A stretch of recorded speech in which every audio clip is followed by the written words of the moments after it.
Hi, everybody, and welcome to Cavaliers Corner. I'm Nick Morano, and the snow is falling outside, but it's a good time to talk about football, and that's what we'll do today. How does this sound, my guest? New head coach of the Walsh University Cavaliers, John Fankhauser.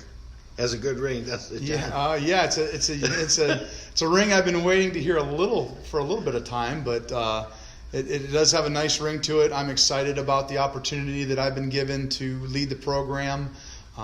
There's been a lot of hard work, a lot of things I've done in my past here at Walsh, having been here for about 19 years.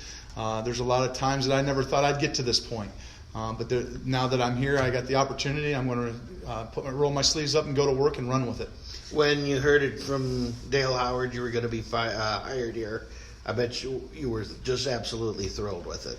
Yeah, it's one of those things like whenever they told me that they were going to choose me as the new head coach, it was kind of like that chill feeling goes through your whole body, like you thought you'd never hear that again. And like the fire kicks up, it was almost exactly like that. So it was really a unique experience. John, it's a great hire, and it really comes together with you've been here so long and working in pretty much all aspects of the squad. You've done special teams, offense, defense. It was a natural hire and a good hire, and it's also bringing stability. You were a disciple of Jim Dennison, who did a terrific job, got the program up and running back in 1995, and you know what it takes to both be a quality program both on and off the field.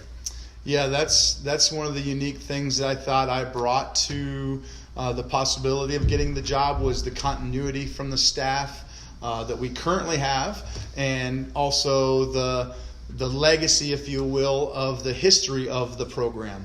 And having Coach Dennison hired me back in 1998 as a graduate assistant, quickly I was thrown in and jumped in right away. I was coaching women's basketball at that time here as well. Also then I got to do the grounds. I've done a lot of different things outside of football that has helped me understand the overall aspects of the athletic department.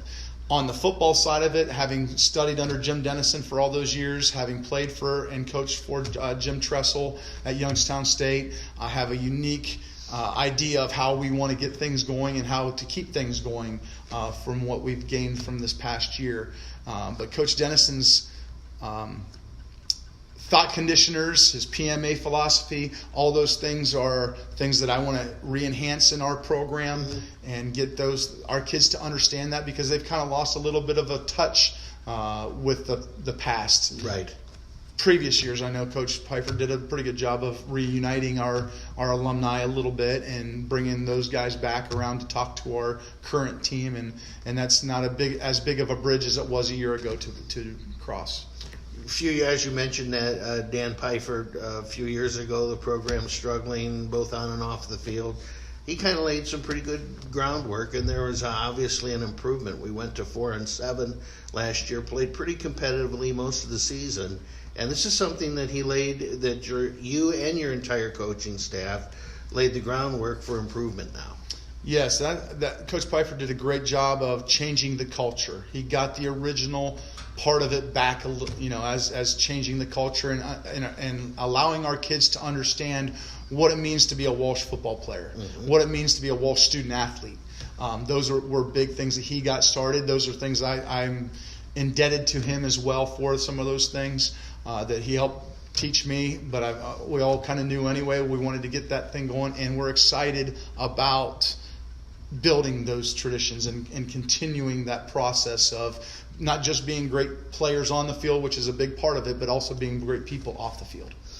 You just got hired. Does this cause a problem with recruiting and then your coaching staff?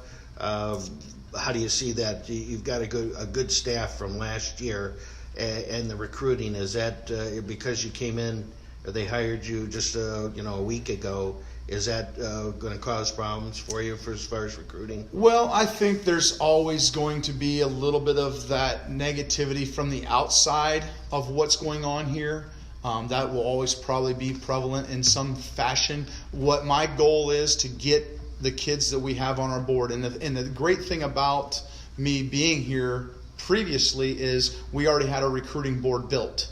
We already knew the guys and the type of guys that we were going to bring in. So whether I was an assistant or the head coach, that didn't change a whole lot. Now that I'm the head coach, we're going to bring in some of those same guys, and the continuity of the staff allows them to keep recruiting those same guys and really not have to change the message, if you will. In the exterior world, those kids are probably hearing some things like, it's your third coach in a couple years at Walsh. Why would you want to go there? Well, we want to bring those kids in here and talk to them about that. And we're going to be very open with where we were, where we're headed, and what we want to do. You had a good recruiting season last year, and a lot of those kids were thrust in and had to start and play a lot. That's good because you had a very young ball club that was pretty decent. Now it's building on top of that. That's one of the things that it's enticed me or excited me about the possibilities of next year, are the fact that we did play a lot of young guys. I think we were somewhere between 12 and 14 true freshmen that played, another number of about another 10 or so guys that were redshirt freshmen that played. We have a lot of young guys. But the thing that I like about our group is our older kids don't have to adjust to a new coach again. And that's something they've had to do a lot in the past. They don't have to adjust. I know all those guys. They don't have a clean slate, but they have a good slate.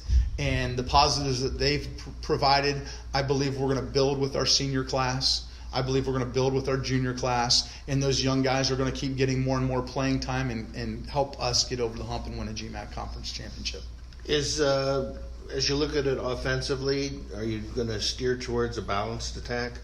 Yeah, we're gonna try to be as balanced as we possibly can. Being a defensive coach for a long time, but also having been an offensive coach a long time, the more 50-50 you can be, the better off you are. But the number one thing you need to do offensively and really defensively is build around your talent. This year we ended up being a little bit more strong in the running game, so that's what we did. And this upcoming year, depending on where we're at with things, we will tailor our offense and defense to the talents that our players have. The defense had a pretty good season last year, and you got a good core coming back as well. Yes, we have a great core in our secondary coming back with some of those guys that are now going to become second-year starters. Our linebacking core is very strong. We lost a few guys up front in the defensive line where I was coaching, but we have a lot of guys coming back that have the ability to play and do some good things. So we're excited about the defensive side of the ball, and I've always been a proponent of the defensive side wins championships and that sort of thing. So we feel pretty good about that. John, off the field, you're involved in a very great organization, the Big Brothers, and how did you get tied up into that, and how long have you been associated with that? Well, I got a former colleague of mine that coached at the University of Akron was talking to me one time, and he told me he was a part of Big Brothers Big Sisters in Summit County. And I thought, man, that's a pretty good thing. I think I'd like to get involved with that. So I got involved with the Stark County Big Brothers Big Sisters. Now that's all kind of developed and changed, but I've been involved with Big Brothers Big Sisters for about 8 to 10 years. I can't actually remember the first date that I started with them, but it's been a long time. I have a little that I've been with since the time he was 9 years old. He just graduated high school. We're still in touch today, do a lot of things together as time provides. But I'm getting close to re-upping and getting another little as my young man is now not so young, and he's a graduate of high school. What a great organization. Does allow you to get away from football a little bit too. Yeah, it is. It brings back the reality of life. We get, as football coaches, we sometimes get so tunnel visioned into our season, into our players, and all the things that are going on that it is nice to get away for a lunch and meet my little and be with him a little bit and talk about what's going on in his world, because he, whether he has football aspirations or not, what's going on in his world is totally different than what's going on in mine. And it's nice to kind of step back and get away a little bit once in a while. Well, John, congratulations on the new position for you. I know you're going to do a great job, and best of luck to you. And we'll be talking to you throughout the spring ball and then into the season next year. Thank you very much. I appreciate it. Mick Morano with new head coach John Fankhauser on Cavaliers Corner.